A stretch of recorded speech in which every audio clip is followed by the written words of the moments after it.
Siamo con Luca Marchesi, già direttore generale di ARPA Veneto, alto funzionario della regione. La sua ultima funzione è quella di capo area tutela e sviluppo del territorio. Buongiorno, buongiorno a lei.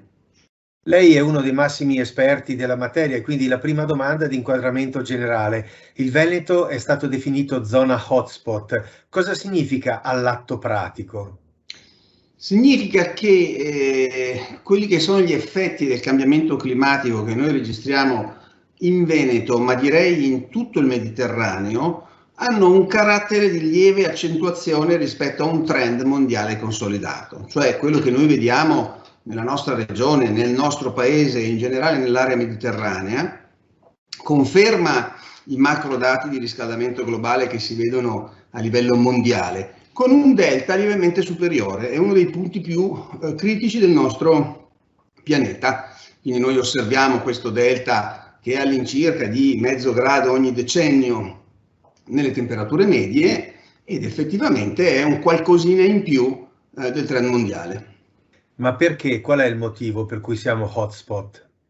Ci sono condizioni orogeografiche particolari, che per esempio nel caso del Veneto si riflettono anche sulla difficoltà di gestire il tema dell'inquinamento atmosferico locale, quindi non quello climalterante, e che rappresentano un po' una caratteristica di tutta l'area mediterranea, quindi un'area ristretta, più riscaldata anche per la natura del nostro mare, e sono le stesse condizioni, come dire, che hanno favorito in tempi storici molto antichi lo sviluppo delle prime civiltà e che ne rendono un punto lievemente più caldo di altri.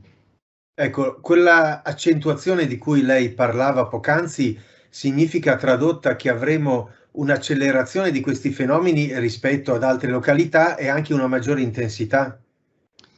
Questo è difficile da capire perché, come lei sa, gli studi sul cambiamento climatico sono ancora in corso. Dobbiamo anche ricordare che fino a poco tempo fa vi era un grande movimento negazionista che oggi è sostanzialmente stato sconfessato dalla ricerca scientifica in maniera abbastanza unanimemente condivisa.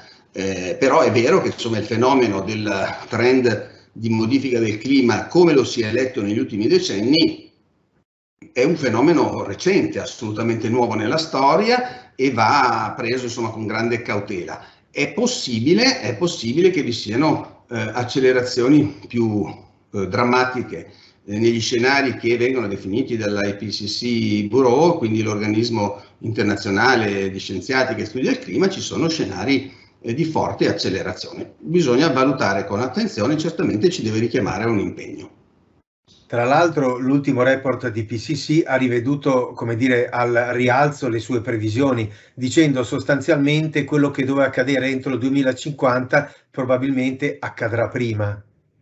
Eh sì, questo è uno degli ultimi segnali di attenzione che ci manda il mondo scientifico e che devono ulteriormente richiamarci a intensificare l'impegno delle istituzioni nel contrasto al cambiamento climatico. Ecco, noi in mezzo alla Padania abbiamo i mari e i monti, abbiamo Vaia e abbiamo le inondazioni, abbiamo Venezia, abbiamo il Mose, l'erosione delle coste. Ecco, questa triplice tra mare, montagna e pianura, che tipo di combinazione negativa può generare? Diciamo che oltre al trend di riscaldamento, che come dicevo prima è un trend riconoscibile, quello che ha maggiormente impatto sui nostri territori sono gli eventi meteorologici estremi che vengono facilitati proprio da questa vicinanza tra cime montane molto alte, le nostre Dolomiti, patrimonio mondiale dell'umanità, e il mare, no? Quindi questi gradienti termici così accelerati, queste distanze ridotte con un contesto orogeografico così diverso, facilita l'intensificarsi di fenomeni estremi. Questo è un altro dato abbastanza caratteristico, abbastanza leggibile, che si vede nel tempo. Noi abbiamo potuto osservare, per esempio, insomma, negli ultimi anni, oltre alla celebre vicenda della tempesta Vaia, anche altri momenti di piovosità molto intensa che generano effetti importanti sul territorio. Ecco, tutti noi siamo chiamati a fare la nostra parte, questo è anche il motivo, come dire, di educazione ambientale per la quale abbiamo deciso di impiantare questa inchiesta.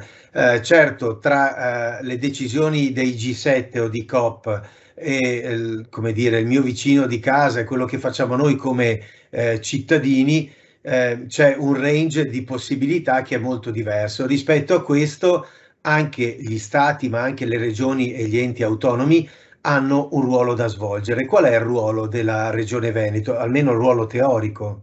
Certo, allora diciamo che quando si parla di lotta al cambiamento climatico si fa riferimento a due grossi blocchi concettuali: il tema della mitigazione, cioè la riduzione delle emissioni climalteranti, e il tema dell'adattamento, quindi quello che si può fare per rendere meno impattanti gli effetti del cambiamento climatico sui territori. Il tema della mitigazione appartiene, diciamo, prioritariamente ai grandi accordi internazionali, quindi i grandi accordi tra le potenze, i sistemi economici e politici di tutto il mondo, che devono andare a lavorare per una riduzione delle emissioni climalteranti. Da questo punto di vista, però, è bene sapere che c'è, come sempre, una corrispondenza con i comportamenti individuali, quindi è la somma dei comportamenti individuali che genera anche i comportamenti, gli effetti collettivi dei fatti umani.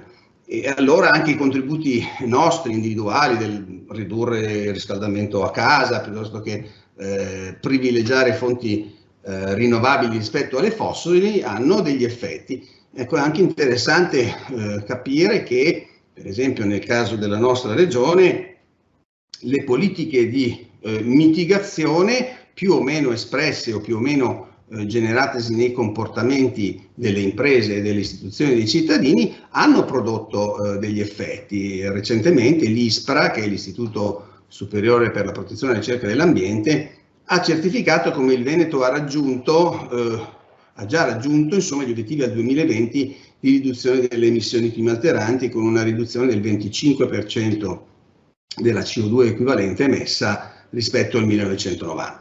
Questo è il tema della mitigazione. Poi c'è il tema dell'adattamento, cioè cosa possiamo fare per adattare la nostra società, i nostri territori, il nostro modo di vivere a quelli che sono effetti ormai evidenti del cambiamento climatico e che in qualche modo si verificano e si verificheranno nel tempo anche in presenza di azioni di mitigazione molto forti.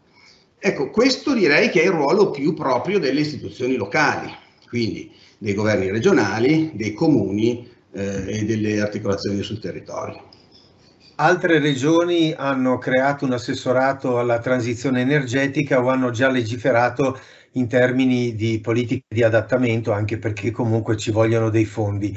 La nostra sensazione è che in Regione Veneto ci siano una serie di progetti anche importanti, ma che in qualche modo manchi una cabina di regia. Sappiamo ad esempio che ci sono almeno 4 assessori che hanno competenze che in qualche modo sono legate a questa materia, che del resto è molto complessa e ha necessità assoluta di interconnessione.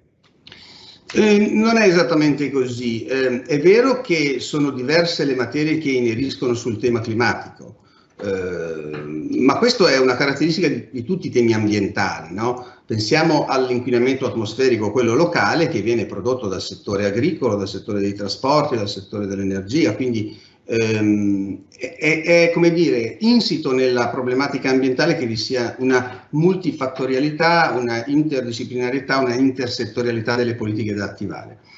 La cabina di regia esiste. In questa legislatura regionale è stata esplicitata la delega al clima, che prima non era così esplicita, e quindi è stata assegnata all'assessore all'ambiente anche la delega al clima, e vi è una serie di progetti che sono stati attivati proprio per iniziare a costruire una più forte integrazione delle politiche sul clima. Quello che noi faremo in questa legislatura è innanzitutto costruire quel quadro d'unione di cui lei parlava e quindi ricondurre una visione più chiara, elementi di intervento che già esistono, fino a disegnare una strategia regionale per l'adattamento al cambiamento climatico, ed è questo un impegno che vede coinvolte sia il governo nazionale che altre regioni. Il nostro paese anche sta costruendo una strategia nazionale e un piano nazionale di interventi sul clima che per la verità è ancora nel corso del suo processo di valutazione ambientale strategica. Quindi sono strumenti che si stanno determinando e formalizzando e che certamente testimoniano una cresciuta consapevolezza di tutti i governi, i livelli di governo nei confronti di questo tema. Ecco, la gestione del climate change, oltre a richiedere una cabina di regia e un orizzonte strategico piuttosto chiaro e definito, ha bisogno anche di fondi, perché non siamo ai buoni pensierini. È possibile drenare una parte dei fondi del PNR sapendo che la loro allocazione è soprattutto al sud, oppure è più facile gestire i piani di sviluppo europeo? Diciamo che bisogna lavorare su diversi canali di finanziamento. Certamente il PNRR è un'occasione anche per le regioni del nord, per quanto sia prioritariamente rivolto all'area del mezzogiorno d'Italia. E poi bisogna anche tenere presente che ci sono in questo momento le fasi di avvio della nuova programmazione dei fondi comunitari, quindi Regione Veneto ha preparato una linea progettuale dedicata al cambiamento climatico che sarà finanziata sul POR-FESR, quindi sul Fondo Europeo di Sviluppo Regionale, molto consistente di 35 milioni di euro. Così come ci sono i progetti europei. Ecco, in Veneto abbiamo costruito almeno 2 progetti europei che è utile citare. Uno si chiama Adria Clim e costruisce modelli di lettura e di intervento sul cambiamento climatico sull'area adriatica, quindi sia dalla parte italiana che dalla parte slovena e croata. E poi c'è il progetto Veneto Adapt, che è stato fatto con la collaborazione dell'Istituto Universitario di Architettura di Venezia e con il Comune di Padova, e che disegna anche qui strumenti di intervento invece a scala regionale. Sarà importante proprio nei prossimi mesi, lo faremo attraverso l'Agenzia regionale per l'ambiente e un pool di università di cui fortunatamente questa regione non manca.